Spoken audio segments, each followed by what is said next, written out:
میں 2 سوال کرنا چاہوں گا. ہاں آگے 2 منٹ. پہلا سوال انشاءاللہ آئے گا. مسجد اسلام میں چاند اشیاء کا کھانا حرام ہے. ٹھیک ہے. جن کے نہ کھانے کے روحانی فوائد کے علاوہ جسمانی فوائد بھی ہیں. اچھا.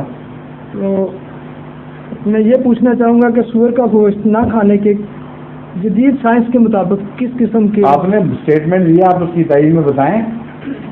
آپ نے سوال ہی نہیں کیا, آپ نے کہا کہ روحانی فوائد کے علاوہ نہ کھانے کے جسمانی فوائد ضرور ہیں. آپ مجھے بتائیں کیا کیا فوائد ہیں. مثال کے طور پر سور نہ کھانے کے. نہیں, یہی تو میں پوچھنا چاہ رہا ہوں آپ سے. پہلے بتا رہے تھے, آپ پوچھنے لگے. یہی تو میں ایک چیز کا پوچھنا چاہ رہا ہوں آپ سے. دیکھیں, سور کی گوشت کی بحث جو ہے, اس میں قرآن کریم نے جتنی بات بیان کی ہے اس حد تک رہیں, صرف نجس قرار دیا ہے. اس لحاظ سے نجس کی تلاش اگر آپ کریں گے تو صحت کی بحث نہیں آئے گی, کیونکہ صحت کی بحث جب اٹھاتے ہیں تو کئی اور جانور ہیں جو حرام نہیں ہیں, اس مخمصے میں پھنس جائیں گے کہ چربی فلاں کی کھائی جائے تو اس سے بھی دل کو تکلیف ہو سکتی ہے.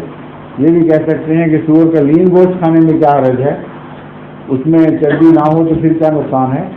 اس لیے یہ بحثیں اتنی ذوقی بحثیں ہیں, ان میں کوئی ٹھوس بات نہیں. یہ نارجن اکثر یہ سوال پوچھتے ہیں. وہ بے شک پوچھیں, میرا جواب تو سن لیں. نجس فرمایا ہے. نجس کا مطلب ہے اس کی عادتیں بعض گندگی ہیں اور ان عادتوں کے خلاف احتجاج ہے. 2 باتیں اس جانور کی میں نے تحقیق کے بعد معلوم کی ہیں جو قطعی طور پر درست ہیں. ایک یہ کہ جانوروں میں سب سے زیادہ ہومو سیکشولیٹی سور میں ملتی ہے. دوسری بات یہ کہ یہ اپنے ضرورت پڑتی ہے تو اپنے بچوں کو بھی کھا جاتا ہے, حالانکہ گوشت خور جانور نہیں. یعنی جب بچے مرتے ہیں اس کے تو ان کو بھی کھا جاتا ہے. یہ 2 عادتیں ایسی ناپاک ہیں. دوسری عادت کا تو مجھے اس کا پتہ چلا کہ ہمارے وہاں زمینداری کے دوران سور کا مسئلہ ہوتا تھا, اس کو کیسے مارا جائے. تو امریکہ سے ایک تحقیق آئی اور ایک دوائی تجویز ہوئی کہ یہ دوا اگر سور کے کسی بچے کو پکڑ کر کھلا دی جائے تو وہ مر جائے گا اور اس کا جسم دوسرے یا بیماری کے جراثیم سے, اس میں مجھے پوری وضاحت سے یاد نہیں, مگر مقصد بیماری کا ہی تھا, ٹھیکا تھا کہ لگا دیا جائے تو بیماری سے مرے گا. اور سور کو عادت ہے کہ اپنے مرے ہوئے بچے کھا جاتا ہے, چنانچہ جب وہ کھاتا ہے تو اس میں بیماری پھیل جاتی ہے. پھر جتنے سور مرتے ہیں ان کو دوسرے سور کھانا شروع کر دیتے ہیں. تو یہ ایک نہایت مکروہ عادت جو عام اس کی روزمرہ کی فطرت عادت کے خلاف بات ہے. جو سبزی خور جانور ہو وہ اپنے بھائی کا گوشت کھاتا ہو, جس کے خلاف قرآن کریم میں بڑا احتجاج فرمایا ہے. تو میرا یہ تاثر ہے کہ عادتوں کے لحاظ سے نجس ہونے کی وجہ سے اس کے خلاف احتجاج. ایک دفعہ یونیورسٹی آف لنڈن میں 1956 میں یہ بحث چل پڑی. ہم کافی بریک کے وقت بیٹھے ہوئے تھے کافی روم میں, تو سارے اور لڑکیاں لڑکے سارے اسٹوڈنٹس اکٹھے تھے. تو ایک لڑکی نے اس کے سوال کیا جب میں نے یہ بات سمجھائی کہ ہومو سیکشولیٹی میں نقصان کیا ہے. میں نے کہا تم نے میری بات ثابت کر دی کہ سور کھانے والے نقصان نہیں سمجھتے اور یہی وجہ ہے کہ منع کیا گیا ہے. تم نے یہ سوال بجائے سے یہ کہتی کہ اس عادت کا انسان میں منتقل ہونا ممکن نہیں ہے گوشت کھانے سے. تم نے یہ کہہ کر کہ اس کا حرج کیا ہے یہ ثابت کر دیا کہ نجس عادت کھانے والوں کے اندر ایسی راسخ ہو جاتی ہے کہ وہ سمجھتے ہیں نقصان ہی کوئی نہیں. اور آج یہی بحث ان علاقوں میں اٹھی ہوئی ہے. اس چیز کا کیا فرق پڑتا ہے؟ اس لیے تو منسٹر بھی مذہب کے بن سکتے ہیں, کوئی نقصان نہیں.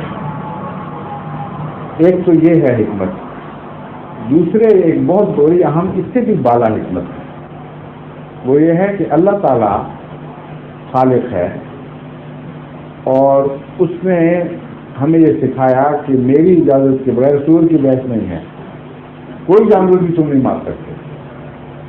جانور کو اپنی حرمت حاصل ہے, اس لیے جن جانوروں کو ذبح کرنے کا حکم ہے اس سے پہلے بسم اللہ اللہ اکبر پڑھنے کی تلقین فرمائی یہ یاد دلانے کے لیے کہ مالک کی اجازت سے میں ایسا کر رہا ہوں، اپنی طرف سے مجھے کسی جان تلف کرنے کا کوئی حق نہیں۔ اسی طرح جب ضرر رساں کیڑوں کو مارا جاتا ہے تو اس کے متعلق اصولی ہدایات پہلے سے موجود ہیں کہ جو انسان کے لیے مضر ہو اس حد تک اس کو مارنے کی اجازت ہے، وہ سیلف ڈیفینس میں آ جاتا ہے۔ لیکن درمیانی قسم کے جانوروں کو مارنا رسول اللہ صلی اللہ علیہ وسلم نے بھی پسند نہیں فرمایا۔ حضرت مسیح علیہ السلام نے بچوں کو بڑی سختی سے منع فرمایا کہ جو جانور کھانے کے لیے نہیں بنائے گئے ان کو مارنے کا تمہیں کوئی حق نہیں۔ کوے ہیں یا دوسرے چھوٹی چھوٹی بلبل خوبصورت پرندے ہیں چھوٹے چھوٹے، اس سے منع فرماتے تھے۔ تو یہ اصول ہے اسلام کا بنیادی کہ زندگی خدا کی ملکیت ہے، زندگی کا احترام کرنا ضروری ہے اور خدا کی اجازت کے بغیر کسی کا خون نہیں لینا۔ اب اللہ تعالیٰ ایک جانور سے منع فرما دیتا ہے کہ اس کو نہیں کھانا، مالک ہے، اس کا حق ہے، اگر آپ اس کو کھائیں گے تو ساری چیزیں جو کھاتے ہیں وہ زبردستی کی ہو جائیں گی اور اجازت سے نہ ہوئی بلکہ جھینگا مچھلی کی باتیں بن جائیں گی۔ جس طرح حق نہ بھی ہو تو ایک آدمی چرا لیتا ہے اور جہاں روکا جائے وہاں رک جائیں تو ساری چیزیں حلال ہو جاتی ہیں اور اجازت کے تابع ہو جاتی ہیں۔ بنیادی اصول یہ ہے کہ مالک کو حق ہے کہ نہیں، صرف یہ سوال ہے۔ خدا مالک ہے کہ نہیں؟ اگر مالک ہے تو اگر وہ کہہ دے کہ فلاں فلاں کھا لو باقی میں نہیں کھانے دیتا تو بندے کا کیا حق ہے، کیا ہے ہم پہ ثابت کرو کہ کیوں نہ کھائیں۔ اس ایک مناہی نے ایک بہت قیمتی اصول ہمیں سکھلا دیا کہ جو کچھ ہم کرتے ہیں اجازت سے کرتے ہیں اور اجازت نہ ہو تو وہاں رک جانا چاہیے۔ جب یہ بات آپ بتائیں گے تو پتہ لگے گا کہ اکثر یہ سوال دہریت کے نتیجے میں ہے، کیونکہ خدا کا تصور ہی کوئی نہیں، اس کو ایمان ہی کوئی نہیں، یہ سمجھتے ہیں ہم وہمے کی وجہ سے رکتے ہیں۔ جب تک ہمیں سائنٹیفکلی نہ بتایا جائے کہ کیوں رکتے ہو ہم نہیں رکیں گے۔ ہمارا تو رکنے کا موقف ہی اور ہے، یہاں سائنس کی بحث ہی نہیں ہے۔ آج جو میں سائنس کی بات بتا دی دوں تو 14 صدیوں میں جو مسلمان گزرے ہیں وہ بھی رکے ہوئے تھے اور میری آواز سارے عالم اسلام میں کہاں پہنچے گی؟ اس لیے یہ بحث بالکل بے تعلق ہے۔ سائنسی چیزیں دریافت کر لیں، شوقیہ ذوقیہ آپ کی مرضی، لیکن رکنا حکم کے نتیجے میں۔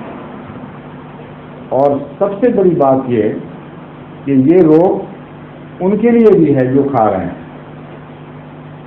ایک اور سوال پلٹ کے یہ کرنا چاہیے کہ اسلام تو تیسرے نمبر پہ آیا ہے، سب سے پہلے یہودیت نے منع کیا اور حضرت مسیح نے حلال نہیں کیا، دکھاؤ کہاں حلال کیا ہے؟ تو پہلے تم بتاؤ کہ یہودیت میں کیوں منع ہوا، عقلاً ثابت کرو، پھر ہم دیکھیے کہ معقول باتیں ہیں کہ نہیں۔ ہم تو اس لیے رکتے ہیں کہ خدا نے کہہ دیا۔ تم اگر رکنا چاہتے ہو سمجھ کر تو پھر پہلے یہودیت کا فلسفہ بتاؤ اور یہ بتاؤ کہ حضرت عیسیٰ کی اجازت نہ دینے کے باوجود تم نے ایک منع شدہ چیز کو حلال کیوں قرار دے دیا، اس کی اتھارٹی کیا ہے؟ سمجھ گئے؟ دوسرا سوال یہ ہے کہ ظہور مہدی آخر زمان